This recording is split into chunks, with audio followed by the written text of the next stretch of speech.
नमस्कार दर्शकों। Delhi college of arts and commerce university of Delhi का ही एक कॉलेज है। यहाँ से आपके लिए परमानेंट बेसिस पर नॉन टीचिंग पोस्ट आई हैं। आई थिंक 4 या 5 पोस्ट है। और इसके लिए आपको क्या एलिजिबिलिटी चाहिए अप्लाई करने के लिए हम डिस्कस करेंगे। कैसे आपको अप्लाई करना है वो देखेंगे। एज लिमिट अगर कोई है तो वो भी देखेंगे। सारी चीज़ें हम देखेंगे इसी वीडियो में, तो वीडियो को एंड तक देखेगा। और चलिए शुरुआत करते हैं वीडियो की।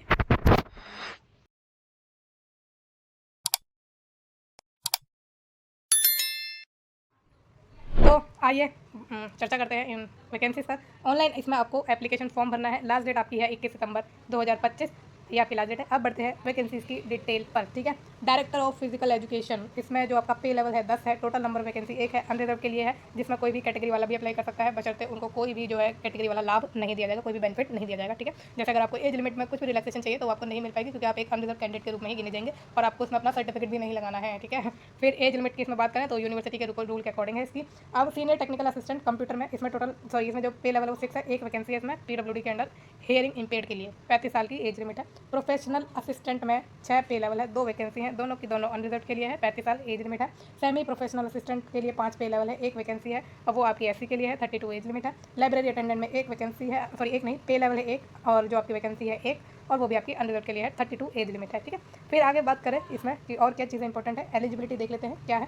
तो जो आपका पोस्ट है डायरेक्टर फिजिकल एजुकेशन, ये आपके ग्रुप ए की पोस्ट है, ध्यान रखिएगा। असेंशियल क्वालिफिकेशन की बात करें तो एलिजिबिलिटी ए या फिर बी आपके पास होनी चाहिए, ठीक है। या तो ए आपके पास हो या फिर बी आपके पास हो। ए में क्या कह रहा है ये कि आपके पास मास्टर डिग्री होनी चाहिए फिजिकल एजुकेशन में और स्पोर्ट्स में, या फिर फिजिकल एजुकेशन या फिर स्पोर्ट्स साइंस में 55% मार्क्स के साथ, ठीक है। Record of having represented the university college at the inter university या इंटर कॉलेजिएट कंपटीशन और द स्टेट एंड या नेशनल चैंपियनशिप। तो आपने रिप्रेजेंट किया हो यूनिवर्सिटी या कॉलेज को इंटर यूनिवर्सिटी या इंटर कॉलेजिएट कंपटीशन में या फिर द स्टेट और या नेशनल चैंपियनशिप में, ठीक है।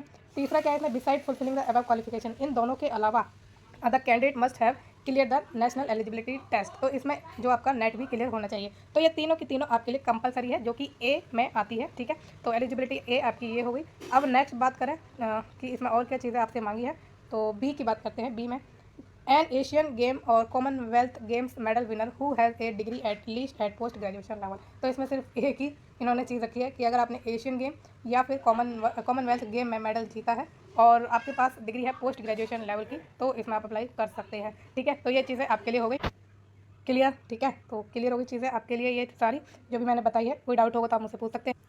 अब इसमें जो आपकी एलिजिबिलिटी ए है उसमें भी एक चीज़ उन्होंने बताई है कि सिर्फ पीएचडी वाले भी अप्लाई कर सकते हैं।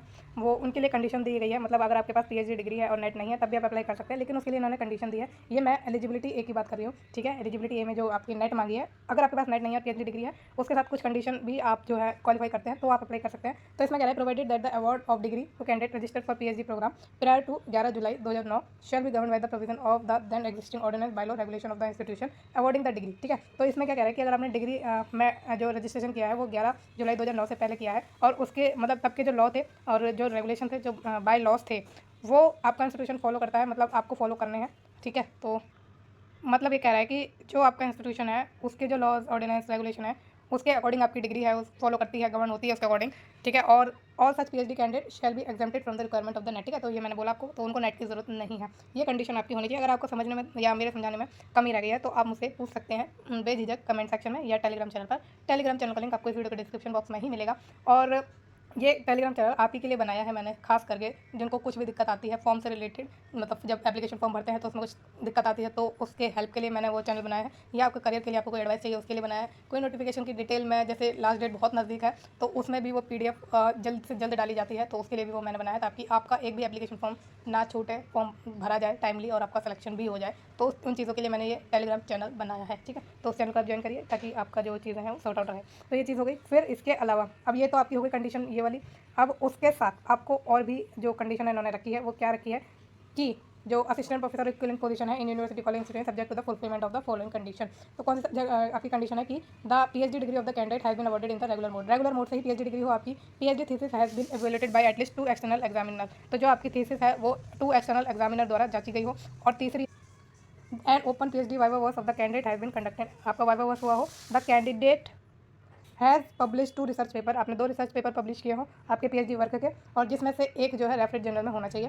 फिर आपकी जो नेक्स्ट है कंडीशन वो है the candidate has represented at least 2 paper based on PhD work आपके पीएचडी वर्क पर बेस्ड आपने प्रेजेंट किए हैं 2 पेपर और इन कॉन्फ्रेंस में मतलब कॉन्फ्रेंस में रिप्रेजेंट किए हो या seminar sponsored funded supported by the UGC, ICSSR, CSIR और एनी सिमिलर एजेंसी जो कि स्पॉन्सर्ड हो, फंडेड हो या सपोर्टेड हो यूजीसी, आईसीएसएसआर या सीएसआईआर या किसी सिमिलर एजेंसी द्वारा, ठीक है। तो ये आपकी कंडीशन है जिसमें अगर आप अप्लाई करते हैं, मतलब आप फुलफिल करते हैं कंडीशन, तो आपको बिना नेट के अप्लाई करने का भी मौका दिया जाएगा इनके द्वारा, ठीक है। फिर नेक्स्ट बढ़ते हैं फिजिकल फिटनेस टेस्ट नॉर्म्स पर। ये भी है आपका, इसमें उन्होंने दिया है subject to the provision of this regulation और candidate who are required to undertake the physical fitness test shall be required to produce a medical certificate certified that he is medically fit before undertaking such test. तो आपको एक medical certificate भी provide करना है आपके जब test होगा physical fitness test उसके दौरान या उससे पहले।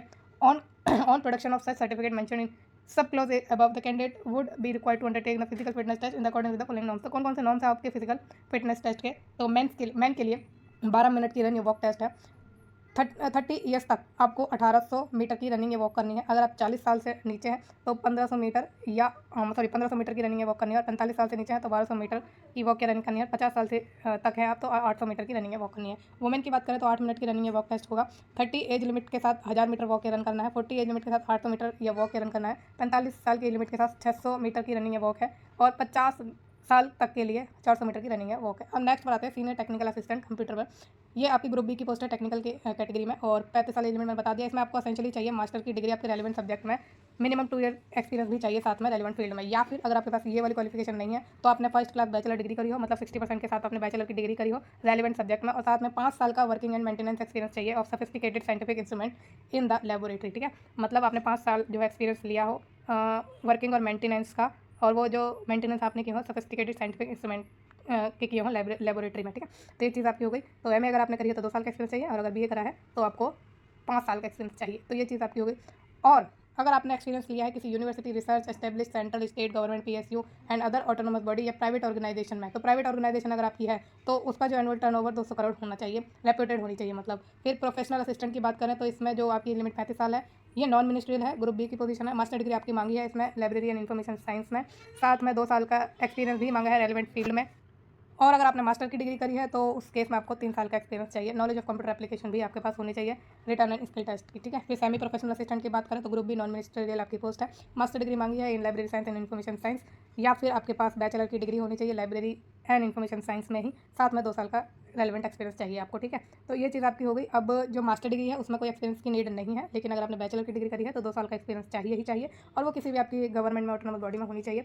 प्राइवेट इंस्टीट्यूशन में करी है तो वो रेप्यूटेड होनी चाहिए, ठीक है। लाइब्रेरी अटेंडेंट की बात करें तो ग्रुप सी की है, मिनिस्टीरियल पोजीशन है, ठीक है। 10+2 आपसे मांगा है, सर्टिफिकेट मांगा है लाइब्रेरी साइंस में। तो ये 2 चीज़ें आपकी होनी चाहिए आपके पास। ये चीज़ आपकी कंप्लीट हो गई है। जनरल इंस्ट्रक्शंस इन्होंने कुछ दिए हैं तो वो हम देख लेते हैं क्या दिए हैं। अब इंपॉर्टेंट ही बात करेंगे, ऐसा नहीं है कि सब कुछ ही हम देखने लगेंगे कि ये भी उससे क्या है वीडियो लंबा होगा और आपके लिए बोरियत भी हो जाएगी, ठीक है। The upper age limit for the post advertise shall be determined as per the last date of the submission. तो जो लास्ट डेट है आपकी भरने की 21 सितंबर, उससे आपकी जो है एज लिमिट काउंट की जाएगी। एप्लीकेशन फीस पर आए तो जनरल अनरिजर्व के लिए 1000 रुपये है, ओबीसी ईडब्ल्यूएस और फीमेल के लिए भी 800 रुपये है, एससी एसटी पीडब्ल्यूडी के लिए 600 रुपये की फीस इन्होंने रखी है। नॉन रिफंडेबल आपकी ये फीस है, ठीक है। बाकी आपको अपने जो क्या है आपका कैटेगरी का सर्टिफिकेट वो फॉर्मेट में ही होना चाहिए जैसा ये देते हैं या जो होता है आपको पता ही है। आप चाहे तो वेबसाइट पर सर्च करके भी निकाल सकते हैं कि कैसा फॉर्मेट होता है, ठीक है। तो ये चीज़ आपकी हो गई।